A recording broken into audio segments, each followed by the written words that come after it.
မြင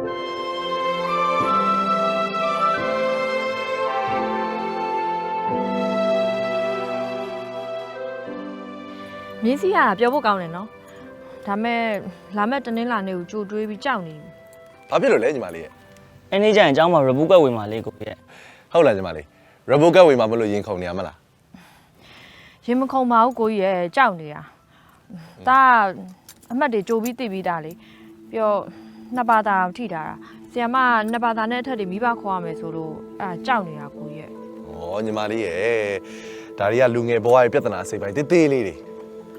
ရင်ဆိုင်လိုက်ပြီးလို့ရှိရင်မေးပြလိုက်ဟုတ်ပြီလား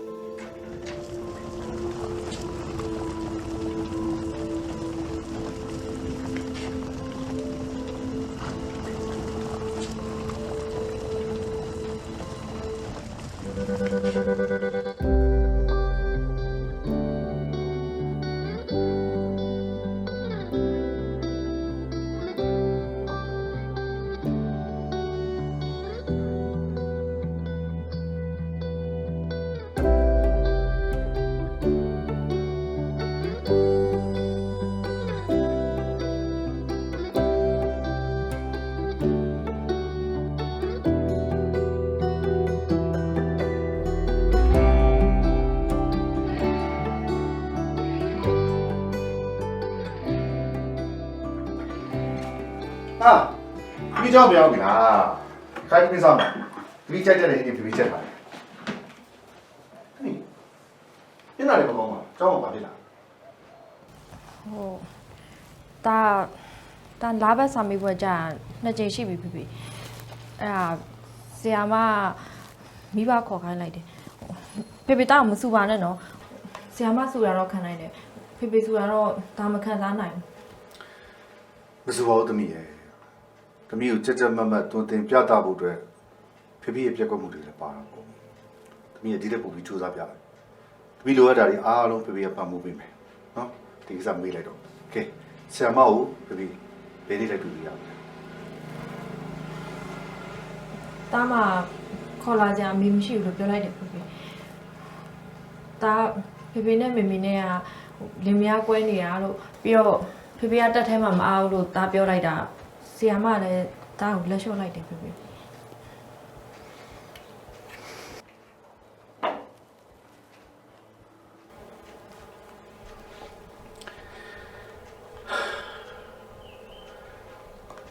这米没给啥差的吧？ တမိပညာရေးအတွက်ပြေဘာလို့ပြရမလဲကျူရှင်လားစကြဝဠာလားတမိပြော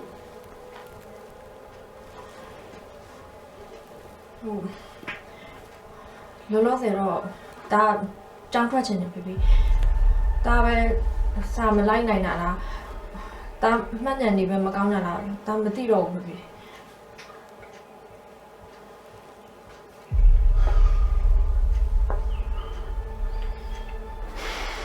ီမှာတမိစစ်သားတယောက်ရဲ့ဘဝမှာသားသမီးယူပေးနိုင်တဲ့အကောင်းဆုံးအမွေဆိုပညာအမွေပဲရှိတယ်ဒီကစားလုံးဝလက်ဆိုးလို့မဖြစ်ဘူးတမိယူပညာအမွေပေးနိုင်လို့တော့စူးစမ်းရတယ်ဒါပဲ ကြောက်တာလို့မကြောတဲ့စိတ်တကြံခိုင်နေစင်လာမျိုးဆက်သွေးတွေမို့တာဝန်အမြဲတည်နိုင်ငံအတွက်ဆူဆိုရဲတဲ့မမြတ်တဲ့ပိစချင်တဲ့အမှန်တရားပဲမှာထာဝရသစ္စာတည်နေ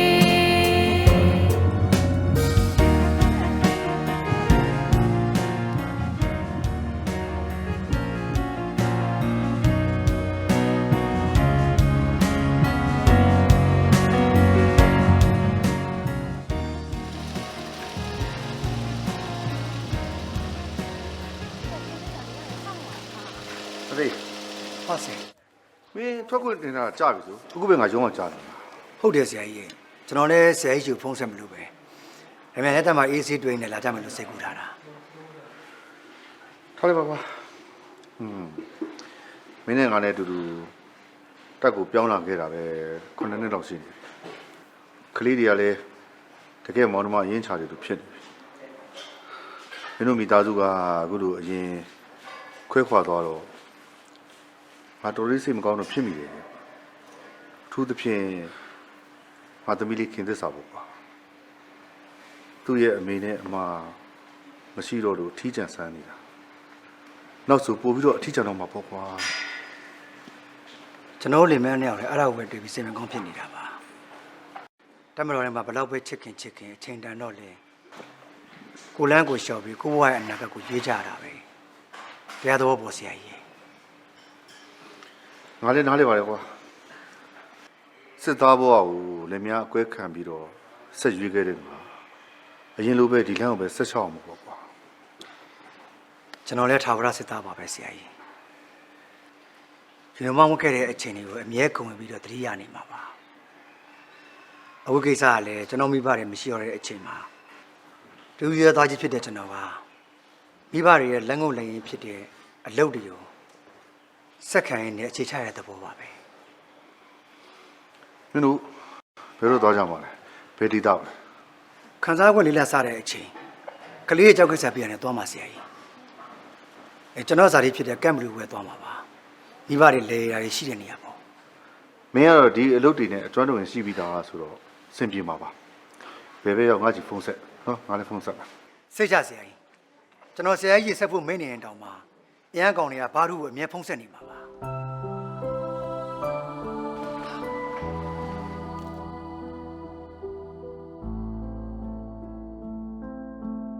ကိုကြီးတို့ကပြီးပြောင်းကြတော့မှာဆိုညီမလေးနဲ့နေတိုင်းတွေ့ရတာမှဘာလို့မပြောပြရတာလဲခုကသူများပြောမှပဲသိရတယ် ညီမလေးနဲ့ခွဲရမယ်ဆိုတဲ့အကြောင်းလောလောကြီးနဲ့မပြောချင်တော့ပါညီမလေးဘယ်လိုချိန်မှာဘယ်လိုစကားမျိုးပြောရမယ်ဆိုတာစဉ်းစားလို့တော့မရဘူး အဖေစားကြီးဖြစ်တဲ့ကမ်းမလို့ပြောင်းမှလေမမအဖွားကြီးအမွေပေးခဲ့တဲ့လင်နဲ့ရမှာပဲအဖေကဦးစီးပြီးတော့လှုပ်သွားတော့မှာ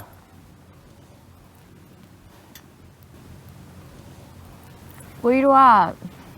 ပလန်နေတောင်ကြိုချထားပြီးပြီပဲကောင်းပါလေလူဆိုတာအချိန်တိုင်းကိုလန်းကိုချရမှာပဲလေ ဟာအဲ့လိုမပြောပါနဲ့မမရဲ့ကျွန်တော်တို့ကအဖေစီစဉ်တဲ့အတိုင်းပဲလှုပ်ရလေဘယ်လိုတက်နိုင်မှာလဲကိုကြီးဆိုအများနဲ့ငိုင်းနေတာမမကိုပြောမထွက်လို့တာဗျာ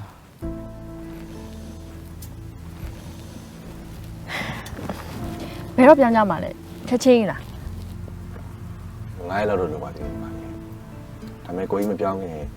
ညအင်းညီမလေးနဲ့လာတွေ့ပြီးစကားပြောမယ်လေနော်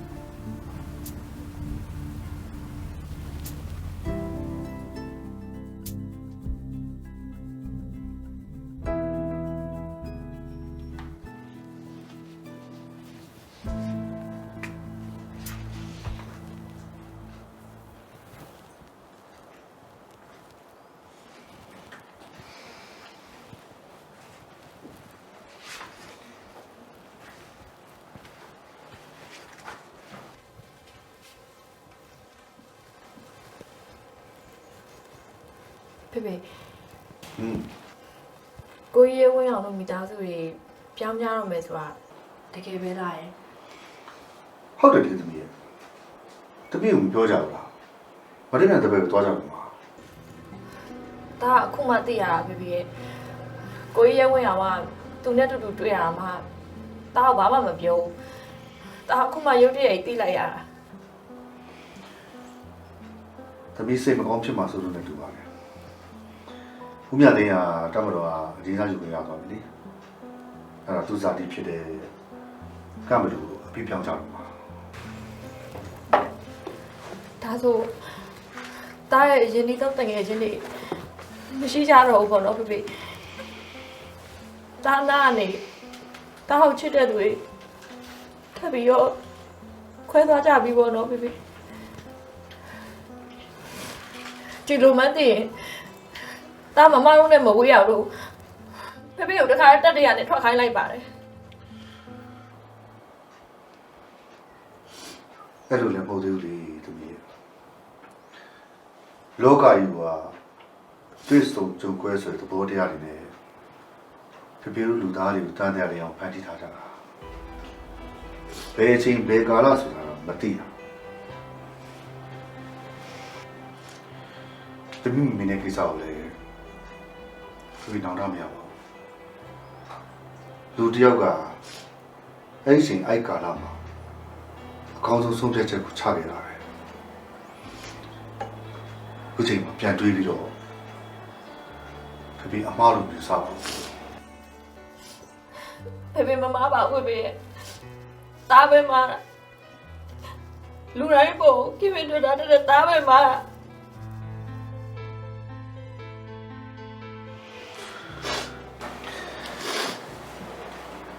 တပီးအားလုံးကအသက်ရှင်နေခွဲခွာနေကြတယ်လေအချိန်ကာလတစ်ခုပဲကြာမှာပါဒီနေ့တစ်ချိန်မှာအားလုံးပြန်ဆုံနိုင်ကြမယ်ခွင့်ရှိကြတာပဲလေတပီးငယ်တော့ဖေဖေပြောပြခဲ့သူတဲ့စကားတပီးမှတ်မိလားကိုနာနေချစ်သူခင်သူတချို့ခွဲခွာသွားရင်အနားမှာရှိတဲ့သူကိုပဲပို့ချပေးပါဆိုတာလေအခုတမီးနာမှာတပီးရမ်းချရတယ်ဖေဖေတရားလုံးရှိနေပြီပဲဖေဖေကိုဖေရတဲ့မစားဖို့တို့တော့ချစ်ပေးလိုက်ဟုတ်ပြီလား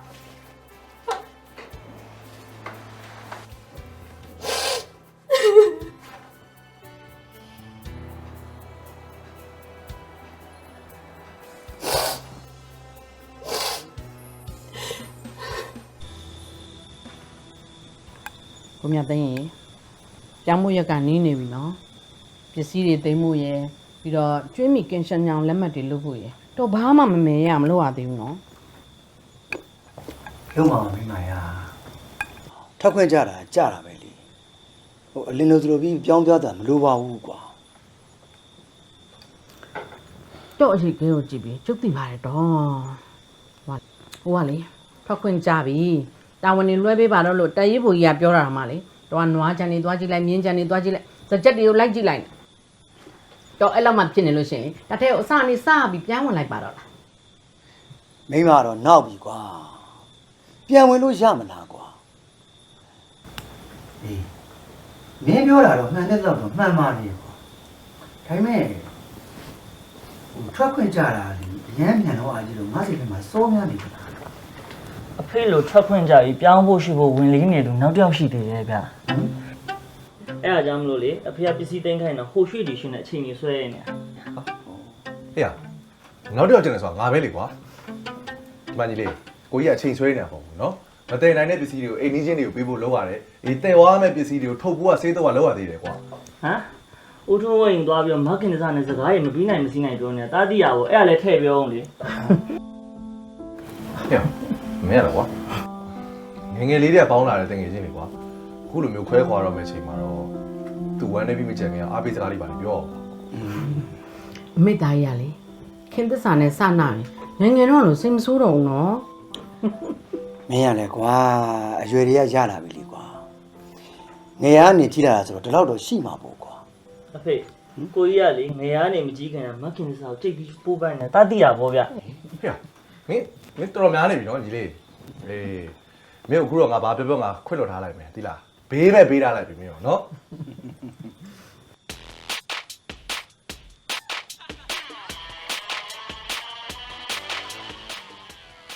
ကိုကြီးကိုင်းလိုက်စမ်းပါဗျာဒီချိန်ဖုန်းလာတာလေမခင်တစားဖုန်းမှာတိတ်လုံးတည်တယ်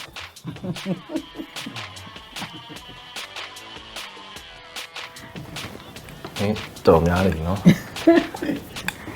ယ်လိုညီမလေးအေးကိုကြီးလာခဲ့မယ်အော်ကိုကြီးလာခဲ့မယ်လေခဏနော်ဟုတ်ပြီအခုတက်လာခဲ့မယ်ဟိုအမေ မေတာခင်တစားရင်သွားလာမယ်နော်9နိုင်မထိုးခင်ပြင်လာခင်မယ်တာနောက်မကြောက်စိတ်ချနောက်မင်းနော်ဗလားတိုင်း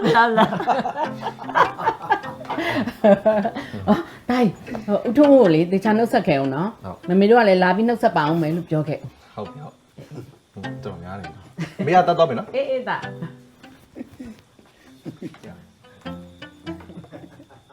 ကိုကြီးဖြည်းဖြည်းကောင်းတော့ခလောက်တွေတိုက်နေအောင်မယ် စနေတာပေါ့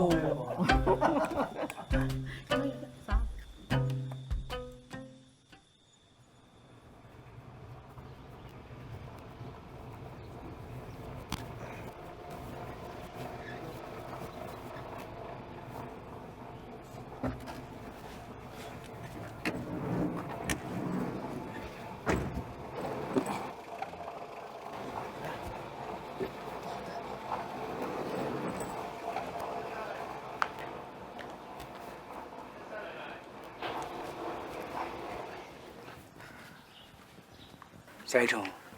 ကျွန်တော်မိသားစုပြောင်းတော့မယ်ဆရာရုပ်လာနှုတ်ဆက်တာ ဟေးကွာငါလည်းစိတ်ထဲမကောင်းဘူးကွာဖိုးရောက်တော့မကြမကြဖုံးဆက်ပေါ့ကမ်ဘရီသွားမှာဆိုတော့ဝေးကြီးပဲကောက်လည်းတတိထားမောင်းခိုင်းအောင်မင်းတို့ပြောင်းတော့မယ်သာဆိုတယ်ပစ္စည်းတွေထွေးတူးဘာမှမတွေ့ပါလား ရှိသမျှပြိဘောကတွေအုတ်ခွက်ပကံနေရမှစားလေအားလုံးကိုဝေချမ်းပေးခဲ့ပြီဆရာကြီးဝတ်စားတွေလောက်ပဲတည်သွားတာလေဟိုမှာလည်းသူ့မိဘအိမ်ဆိုတော့အိမ်အသုံးဆောင်ပစ္စည်းကအားလုံးအစင်သိရှိနေတာဆိုတော့အဲ့ဒါကြောင့်ပါ သမီးမရှိဘူးကွာเจ้าမကိစ္စလေးရှိလို့တော့မသိဘူးမနေ့တည်းထွက်သွားတယ်မင်းတို့ပြောင်းတော့မှမို့လို့သမီးလည်းမျက်နှာတော့သိမကောင်းကွာ ဟုတ်ကဲ့ဦးကျွန်တော်ကသူ့နှုတ်ဆက်စကားလေးပြောမလို့ပါ ဆရာကြီးထုံးကျွန်တော်တို့ခွင့်ပြုပါ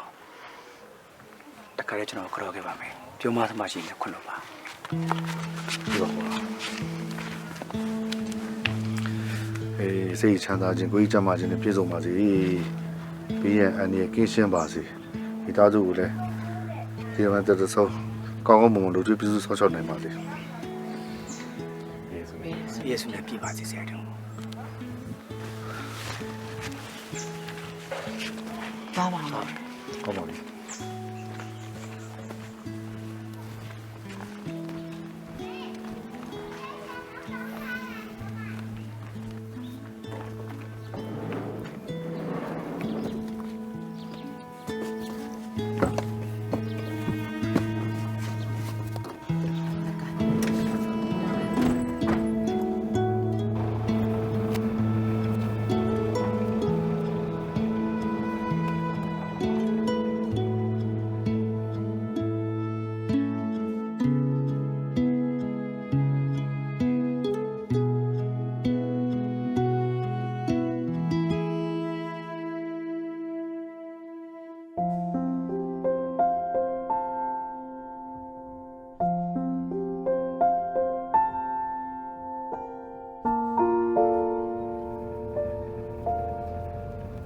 ခဏခဏရပါအောင်ခဏလေး ဘာမှမကြံနေလို့လေ ဘာမှမဘူးမေခဏလေးအေးကြည့်လို့ည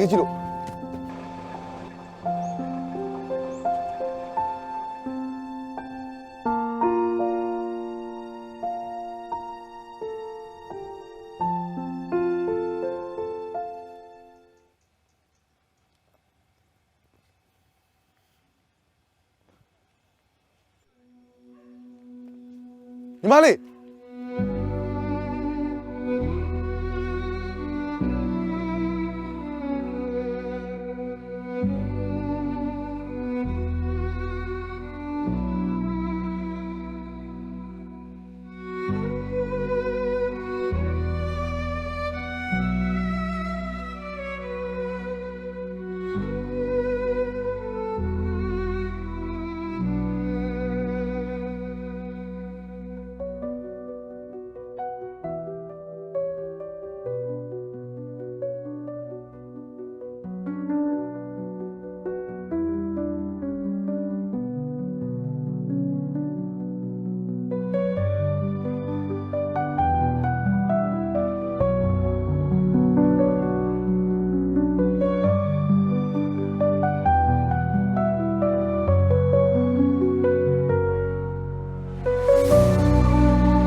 ခင်းတစ်စာနေပါအောင်နေဆောင်မဖြစ်နိုင်တယ်မလား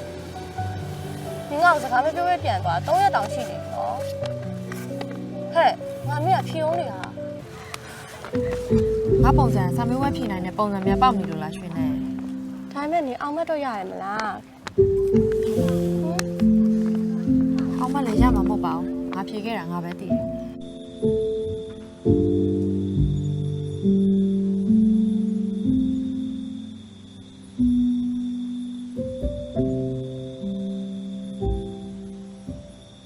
ဟ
စားဒါငါညီလေးရဲ့ပထမဆုံးတွေ့ကြုံဆိုကားမောင်းတော့ညီလေးဆောင်မအောင်တော့မှကိုကြီးတင်မိမယ်ဟုတ်ပြီလား ဟုတ်ကဲ့ကို စားအေးကိုကြီးရတော့ကွာကိုပိုင်ကားမရှိတော့သူများကားတွေငှားမောင်းနေရဒါလည်းတွေ့ကြုံတစ်မျိုးပဲလေပြည့်ညီလေးကားကြီးမောင်းနေဆိုတာလေကိုကားရဲ့၄ချိန်ပြီးရင်ကိုကားရဲ့အရှိကိုတေချာလေးတွက်စားပြီးတော့ယူဆမှန်မှန်နဲ့မောင်းရတာမျိုးပြီးလို့ရှိရင်ဖြတ်ထိုးညံလည်းကောင်းရမယ်ပြီးတော့ရုပ်တရက်အနေနဲ့ကြုံလာတဲ့ခါမှာလည်းဆုံးဖြတ်ချက်ကိုမှန်မှန်ကန်ချနိုင်ရမယ် ဟုတ်ကဲ့ ပြီးတော့ရေးကြီးဆုံးတစ်ချက်ကမင်းမောင်းတဲ့ကားရဲ့အကြောင်းကိုတေချာသိပြီးတော့စီပြောက်မိပြောက်ကိုလည်းကိုကိုယ်တိုင်ပြင်ဆင်နိုင်ရမယ်ကြားကြည့်လေဟုတ်အေးခုတော့အားပါစားလိုက်အောင်ဒီဆန်ကတော့တာအရင်ကောင်းလားကိုကြီးစားနေကြလာအညီလေးစား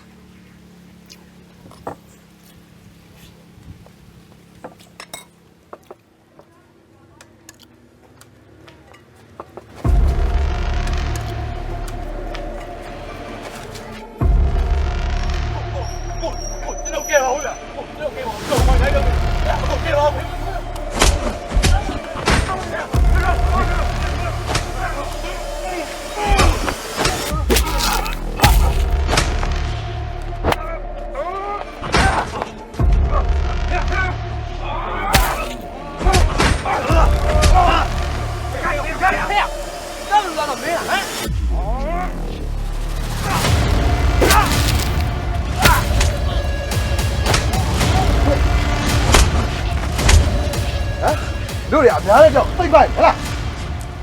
တော့မလို့ပါဘူးဟိုကတော့မလို့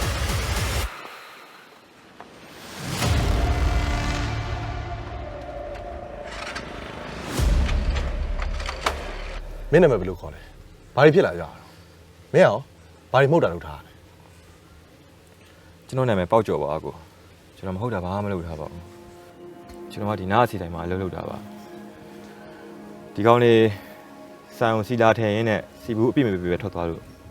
လိုက်တောင်းရန်ဖြစ်ကြတာပါ အဲ့ဆိုလည်းပြီးရပဲဒီလိုမင်းစိုက်ပြတ်မယ်ဆိုလို့ရှိရင်ပြန်လို့ရပြီနော် ကျွန်တော်အခုတစ်ခုတော့ပြောပြရသေးကိုကျွန်တော်ကကမ်းမလို့ပါကိုကျွန်တော်စိုင်အောင်တော့ပြန်လို့မရတော့ဒီကောင်လေးကဒီနားတစ်ဝိုက်ကလူမိုက်လေးကျွန်တော်တစ်ချိန်ချင်းတော့ပြန်လာလောက်ကြအောင်ပါပဲဖြစ်နိုင်မယ်ဆိုရင်ကျွန်တော်အဖိုးနဲ့တူခေါ်သွားပေးပါဗျာလောက်ပါဗျာကျွန်တော်မပြန်ရဲလို့ပါကိုရဲ့ကျွန်တော်ခေါ်သွားပေးကြပါ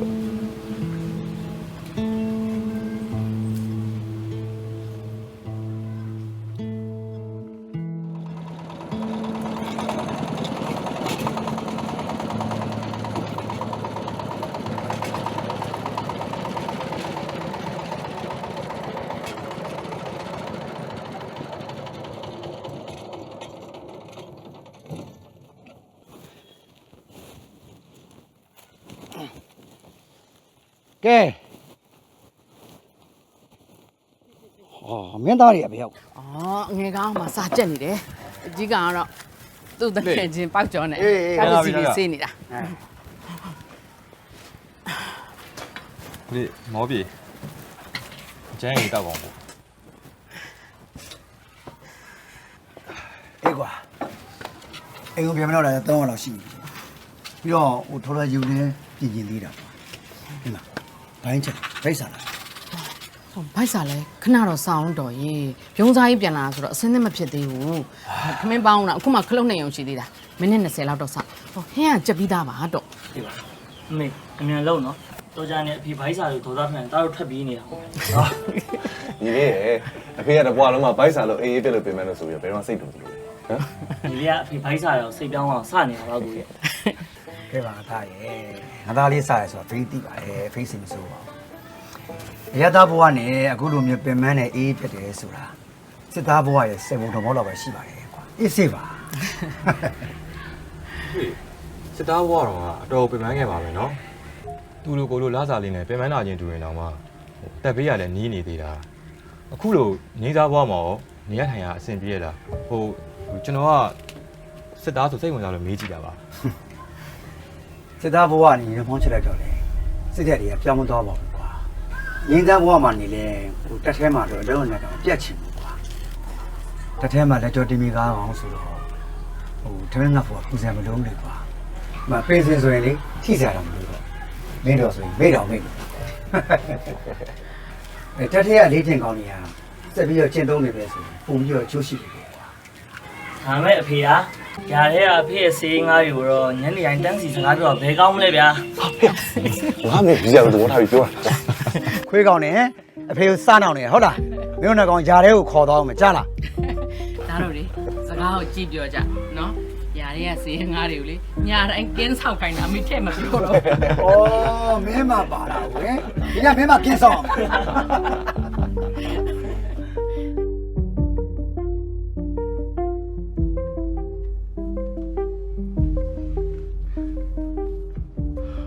တပည့်ရေအဲ့ရမထားသေးဘူးလားမခွန်နိုင်တော့ထိုးနေပြီဒီနေ့အောင်သင်းထွက်ပါလေတပည့်သွားမကြည့်ဘူးဆိုရင်လေတပည့်တငယ်ချင်းတို့ဖုန်းဆက်ပြီးမေးလိုက်ပါလား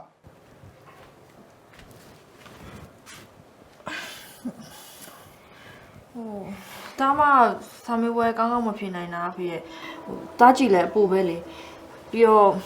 နောက်ဆုံးဘာသာဖြေခဲ့နေရဆိုတားတပုတ်ပဲဖြေပြီးတော့ဆရာမကိုအပ်ခဲ့ရ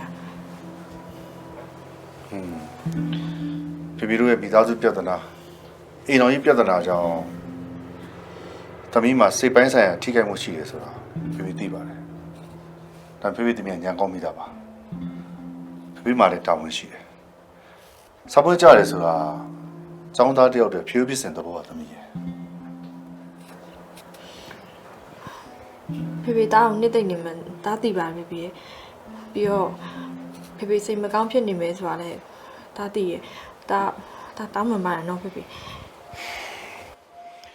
သမီးနဲ့ဖေဖေကြားမှာကိုတရားကိုစီရှိတယ်ကဲသမီး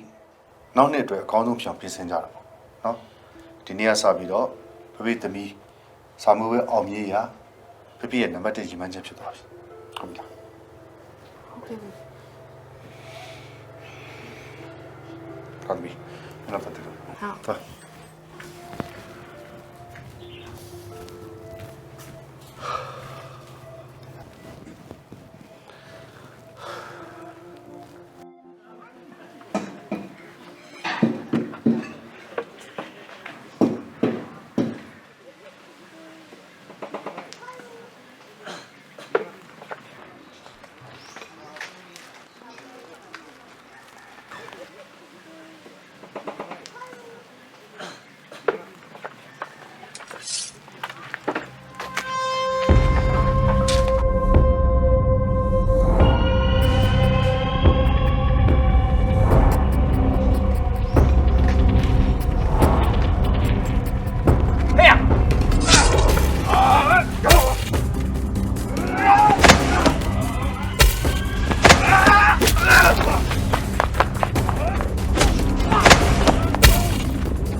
多来了，带我们去吧。哎呀，你家打过，没有他妈的，哪里有打吧的？没有那我他都没要的啊，就这边。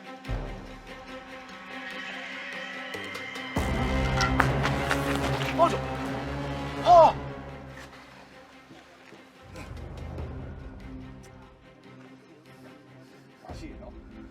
加了。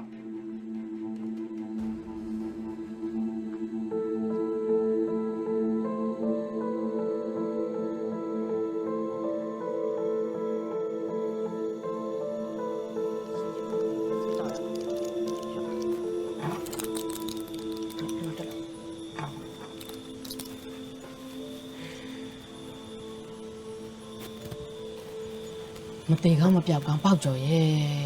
မျက်လုံးမျက်စံနဲ့ထိခိုက်သွားမှဖြစ်မင်းလူဖြစ်ရှုံးတော့မှာပဲကိုယ်တကယ်ပါပဲ ဒီမှာငါ့ကိုလည်းဖုန်းဆက်လို့ညာထဲမှာညမိုင်ပဲနဲ့ချက်ချင်းပြန်လာပြီဘယ်နဲ့ကွာမင်းတို့ကောင်တွေကလမ်းပေါ်မှာကားမောင်ပြီးစီးပွားရှာတဲ့ကောင်လမ်းပေါ်မှာခဏခဏရံဖြစ်တယ်ဆိုတော့ဘယ်ဖြစ်ပါမလဲကွာအဲ့ဒီလိုမျိုးလို့ရှိတယ်ဘယ်လိုကြာပြောစမ်းမဟမ် အဖေကလည်းတောက်လို့ငားမှာမဟုတ်တာဗျ ကိုလို့ကိုလို့ဝင်းနေနေအောင်တမင်အညိုးထားပြီးရန်ရှာခံရလေရန်ရှာမှတော့ဖေအသေးလောက်တာဗျရှစ်ချက်တောင်ချုပ်လိုက်ရတယ်ဘိုင်းမဖွင့်သွားကန်ကောင်းဗျ ကျွန်တော်တောင်းမှန်ပါတယ်ကိုကြီးရဲ့ဒီကောင်လေးကျွန်တော်ကိုရန်ရှာတာစားပြီးကိုကြီးတို့ကဝင်ကာကွယ်ပေးနေခုလိုတွေဖြစ်ရတာပါကျွန်တော်တို့မှတော့မဟုတ်ပါဘူး ကိုမြသိရဲ့သူများစကားတွေကြားပြီးကိုယ်ကလေးတွေကိုအပြစ်တင်မနေပါနဲ့ကြောက်ကလေးတွေကခံလာခဲ့ရတာပါတော့တိုင်းမင်းကအကြီးလေဘာတွေဘလို့ဖြစ်လာခဲ့လဲဆိုတာမင်းဖေကိုချစ်ချင်းမြင့်ရှင်းပြလိုက်အောင်ရေးသားရဲ့ ဒီလိုပါပဲတားတော့ဘသူ့မှရမရှာခဲ့ပါဘူးကိုဘသာကားဘင်းလေချင်းနဲ့ဈေးဝယ်နေရောအဲ့လူမိုက်တွေပေါက်ကြော်လာလို့တာလောက်တော့အသေးလောက်တာတော့ဖေတားတော့ဝင်မလို့ဆိုတော့တေးနေလောက်ပြီ ဒါတော့ဒါပေါ့ကွာလူတွေကလည်းမင်းတို့ကဏ္ဍဘက်ကိုကြည့်ပြီးတော့လမ်းမှာရန်ဖြစ်နေပြီပြောကြတာလေကွာ တော်ပါလေတော်လူတွေကလေသတင်းလွှင့်မှုပဲအရင်ဆုံးလုပ်ကြတာလေအမှားလားအမှန်လားဘယ်တော့မှထက်ပြောတတ်ကြလို့လေ တားတော့ရှင်းတယ်ပြီကိုလူမသိအောင်ကိုဘကဥအောင်ရေလောက်ရမှာပဲမှားတာမှန်တော့တရားရုံးမှာဆုံးဖြတ်လိမ့်မယ်ပြီးတော့သူတို့နှစ်ယောက်ကောက်ဝယ်ဖို့အကြီးဖြစ်တဲ့တားမှာတောင်းဝင်ပြည့်ရှိတယ်လေဒါသူတို့ပေါ်ထားတဲ့တစ္ဆာရှိတယ်ပဲ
ဟုတ်ကဲ့ပါခင်ဗျာ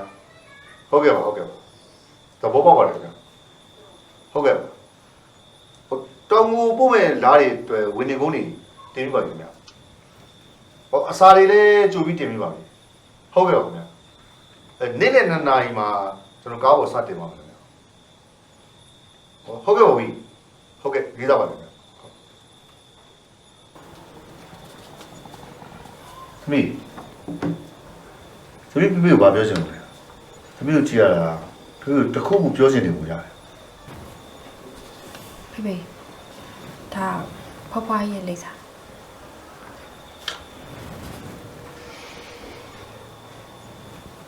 ဖေဖေဒါရန်ကုန်တက်ချင်တယ်မမနာကိုဒါလိုက်ဝါချင်တယ်ဖေဖေဒါဆာမေးပွဲကြပြီးတဲ့ဟာဒါစိတ်တွေအရင်ပြန့်လွင့်နေတာဖေဖေရဲ့ဒါမမနဲ့မမကိုတခါတော့သွားတွေ့ချင်တယ်ဖေဖေသူတို့တားပေါ်ဘလို့နှွေးထွေးမှုပေးမလဲဆိုတော့လေဒါသိချင်တယ်ပြီးတော့သူတို့ပေးတဲ့မြတ်တာတွေကိုလည်းတားလို့ချင်တယ်ဖေဖေဟိုတားလို့ချင်တာတွေရပြီးသွားလို့ရှိရင်လေဟိုတားစိတ်တက်ခွန်အားပြည့်နဲ့တားပြန်လာမယ်ဆိုတာကိုတားယုံကြည်တယ်ဖေဖေနော်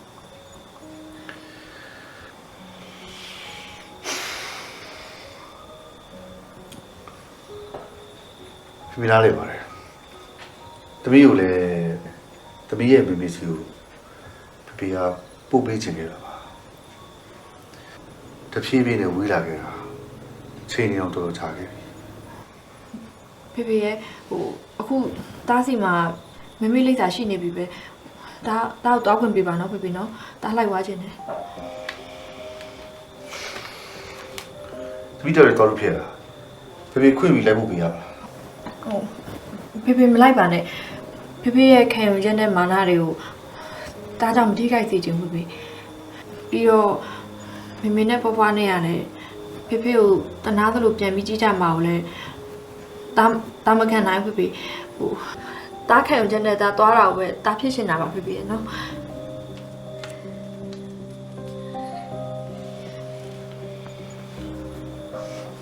တော့ပါသမီးရဲ့အစင်ပြေသည်ဖြစ်စေအစင်မပြေသည်ဖြစ်စေဖေဖေစီကတော့အမြန်ဆုံးပြန်လာပြီတော့သမီး ဟုတ်ကဲ့ပါဖေဖေ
ဟိုဒါဒေါခင်တင်တို့အိမ်လားမသိဘူးရှင် မဟုတ်ပါဘူး ဟိုသူတို့ပြောင်းသွားကြလားပြောင်းသွားပြီဆိုလို့ရှိရင်လည်းကျမကိုသူတို့လိပ်စာလေးပေးလို့ရမှာမသိဘူးရှင် သိဘူးရှုပ်လို့ကိုရှုပ်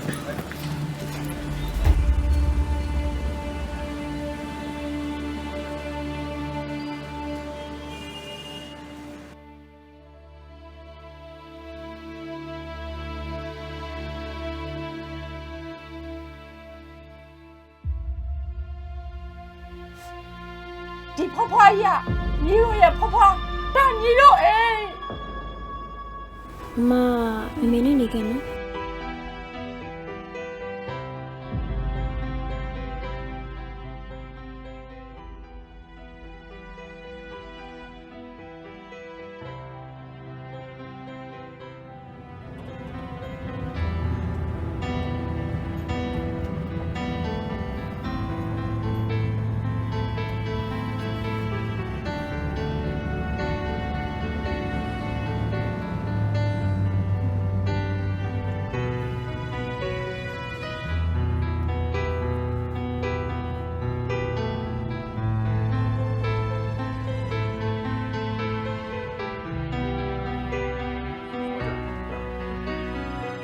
မိမနဲ့သမီးတို့ရေဒါကြလေကွာအာဒီမှာချိုးပြီးလာပြီလားတော့တွေ့သူပြင်ကြပါဦးလား လာပါမယ်ကြားရဲ့တိုင်းကြားရာပြီးသူဓာတ်ပုံနဲ့မိသားစုဓာတ်ပုံနဲ့ကလေးလှလာလေးဖြစ်ချင်တာပေါ့မိမခဲလား ဟုတ်ကဲ့ လှလာလေးရိုက်ပြီးနော် ဟုတ်ကဲ့ပါမဟုတ် ဦးခဏလေးနေဦးနော်ခဏလေး ဘယ်တော့သမီးရဲ့ ဘာလို့မလုပ်သေး ဆိုင်ငင်းမဘယ်တော့ ဟော ဟုတ်ကဲ့လာဘာလို့ပို့တော့ဆိုဘာလို့ပို့တော့သမီးရဲ့ ဖေဖေကတရက်တိုးသွားပြီးတော့မမဆွေးရထားတာဆိုတော့မမစိတ်လေးကိုင်းလိုက်နော် မလေးသူ့အမကိုကဲ ကျသူရရအောင်တော့ တားတော့ကိုင်းရမရှိဘူးဆိုတော့ရပါလေဟိုမမရဲ့စုကိုကိုင်းလိုက်ကိုင်းလိုက်နော် အော်ငါကဲဟဲ့သွားပြန်ပြီ ပြီးတော့ငါတပီးရတော့လေ အေးခဏပါဦးမယ် ကဲလာ ကဲလာတပီးဒီမှာ နည်းနည်းလေးအားနာကြရည်ဒီမှာ ကဲလာ ရေရေလည်းမကြည့်ပါဘူးနော်တားနောက်လေးဆိုရင်လေတကယ်စုရအောင်လုံးမ ဟုတ်ပါပြီဟုတ်ပါပြီ ဟုတ်ပါပြီကဲ ပြုံးပြုံးလေးနေ ပြုံးပေးပါဟုတ်ကဲ့ရပါပြီ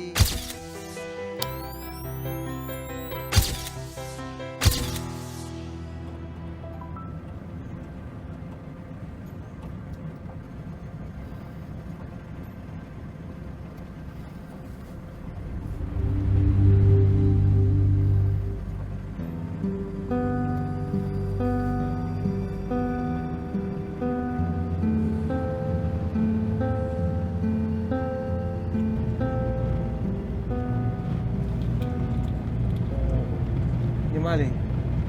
အခု ဟိုကျွန်တော်နာမည်ဇေယျနိုင်ပါဗျဟိုညီမလေးတစ်ခုလောက်မေးလို့ရလား ဘာမိမလဲပြော ဟိုညီမလေးကရက်ဆောက်ကပဲလားဟိုနာမည်ကိုဘယ်လိုခေါ်လဲဗျ ဒီမှာရှင်ကျမတို့တစ်ချိန်လုံးကြည့်တယ်ကျမသိရတော့ရှင်ကြည့်ရလောက်နဲ့ပဲရက်လိုက်တာကောင်းမယ်တယ်ကျမထပြီးတောင်းချင်လိုက်ရှင်အချက်ကွဲသွားမယ်ဘာအောင်မေ့နေ သမီးရဘာဖြစ်တာလဲကားရပြရမလား ဟိုဘာမှမဖြစ်ပါဘူးဗျဟိုမရက်နဲ့မောင်းတာမောင်းပါဗျ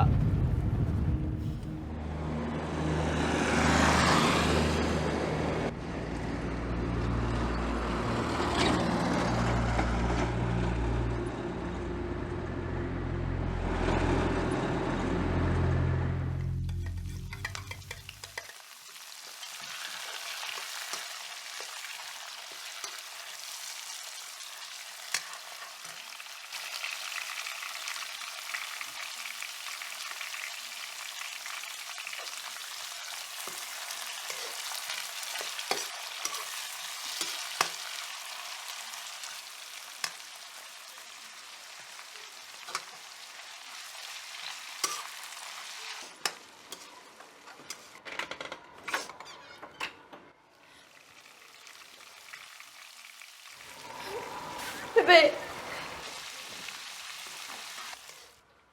ဟာသမီးပြန်လာပြီဟိုသမီးမမေနဲ့တွေ့ခဲ့လားသမီးမမနဲ့တွေ့ခဲ့လား တာဘသူလေးမှမတွေ့ခဲ့ဘူးဖေဖေပြောသလိုမျိုးတာအခုအိမ်ကိုအရောက်ပြန်လာခဲ့တယ်နော်ဖေဖေ ဟာသမီးဟာသမီးငါသမီးကြောင့်မဒီလိုဖြစ်ရတယ်တဲ့ရွယ်နဲ့မလိုက်အောင်ငါသမီးလေးခံစားနေရတယ်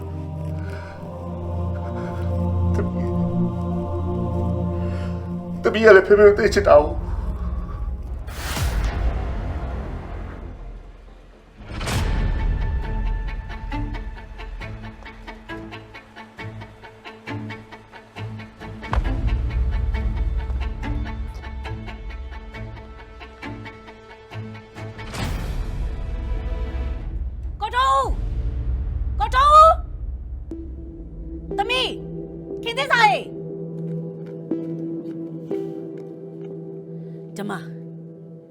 ရှင်ရလေ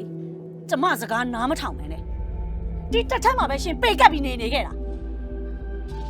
အခုကြားလို့မကောင်းကြသေးရဲ့လားကြည်စမ်းကျမတပီလေးဆယ်ရဆောင်မွေးကြတယ်ဆိုဟုတ်လားရှင်ခေါ်သွားတဲ့ကျမသမီးလေးဒီတယောက်ကလေးတောင်မှစာမဝဲအောင်တော့ရှင်မလုပ်ပေးနိုင်ဘူးလားရှင်ဟာလေတက်တော်အဖြစ်မရှိတယ်လူ ငါစီတိုင်းဖိုင်လာပြောနေတယ် ဘာပြောရမှာလဲဟမ်ရှင်ပြကျမတို့ပြောခဲ့ဘူးတယ်လေငါအသက်ရှင်နေတဲ့၍ဒီသမီးနှစ်ယောက်စလုံးရဲ့အနာကဘာမှပူစရာမရှိပါဘူးဆိုရှင်ပြောခဲ့တဲ့စကားလေအခုတော့တယောက်ထိုက်ကြံခဲ့တဲ့ကျမသမီးလေးကိုပြုစုပြောထောင်ဖို့တော့ရှင်ဘာမှမတတ်နိုင်ဘူးဖြစ်နေတာရှင်ကတော်တော်အသုံးမကျတယ်ရှင်ကအလက်ကားလို့ဓမ္မကျမသမီးမေသစ္စာဆိုရင်အခုဘွဲတော်ရနေပြီထူးချွန်တဲ့မိန်းကလေးတယောက်တောင်ဖြစ်နေပြီအဲ့ဒါကြီးရှင်သိရလားကျမရင်နာလို့မဆုံးဘူး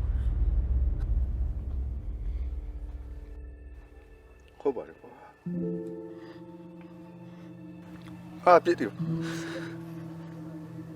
သမီးငယ်လေးအခုတို့ဖေကငါချောက်ပါငါပြစ်တယ်ပါ မဟုတ်ဖေဖေတားဆောင်မဝဲကြတာဖေဖေချောင်းမပါဖေဖေချောင်းမပါဖေဖေချောင်းမပါဟဲ့ခင်တစားညစီရောပြီလားတော့ညနေမကောင်းဆိုလို့လာကြည့်တာ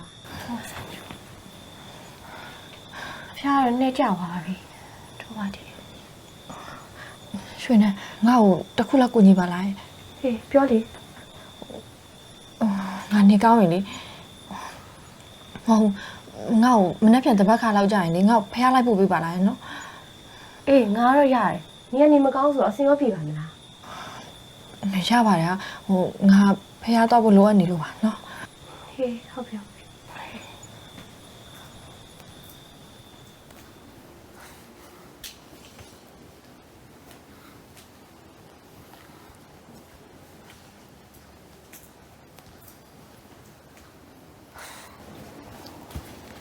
ဟဲ့ခင်သစ္စာဖျားကမှလေးတွေကအရန်တိုက်တယ်နော်နင်စင်ရောပြေရလားနင်ကခုမှနေကောင်းခါစားပဲရှိသေးတယ်တော်ကြပြန်ဖျားသွားအောင်မယ် ရပါတယ်ငါအစ်ပြပါတယ်ငါရဲ့ဘဝကိုလေငါစိတ်သက်လူတဲ့နဲ့ပြန်ဆခြင်းတော့ငါဖျားမှလာပြီးဆုတောင်းတာ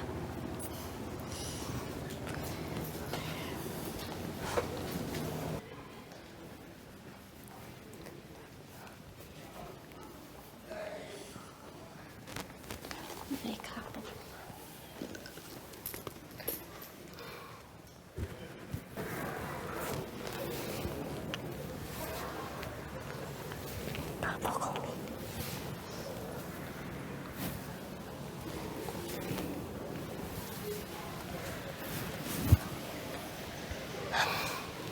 ဖျားကတော့ပြင်အောင်မြင်မှာတော့ဆုထောင်လေ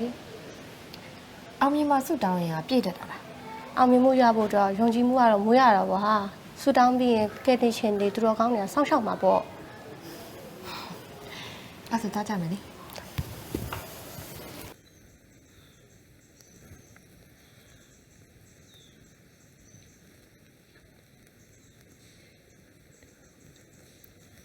你地下ဆုတောင်းလို့ အေးပါ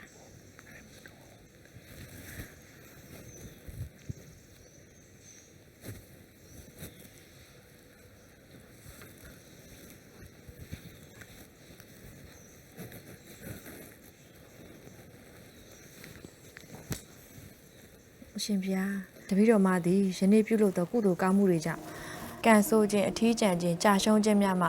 အမြန်ဆုံးလွတ်မြောက်ရပါလို့အရှင်ဘုရားတပည့်တော်မယခုပြုလုပ်တဲ့ကုသိုလ်ကောင်းမှုတွေကြောင့်အောင်မြင်မှုများအမြန်ဆုံးရရှိလိုပါ၏အရှင်ဘုရားအဋိဌာန်အနေနဲ့တပည့်တော်မရဲ့မွေးနေ့တိုင်းမှာတသက်လို့စားခြင်းနဲ့ဥပုသ်ဆောက်တည်ခြင်းများပြုလုပ်ပါမယ်အရှင်ဘုရားဟဲ့ အဆင်ပြေပါတယ်နော်ငါဆုတောင်းငါမေးနေလေအဆင်ပြေလားလို့ဟဲ့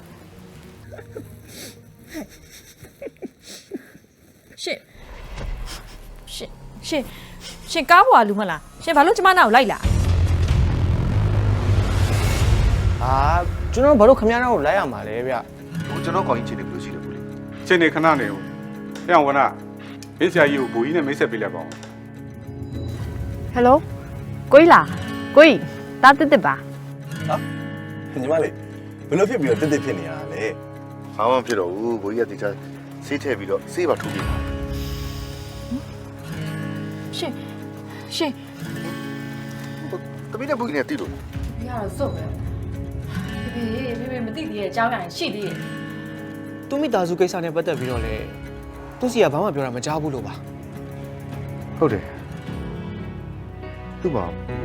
အမေမရှိဘူး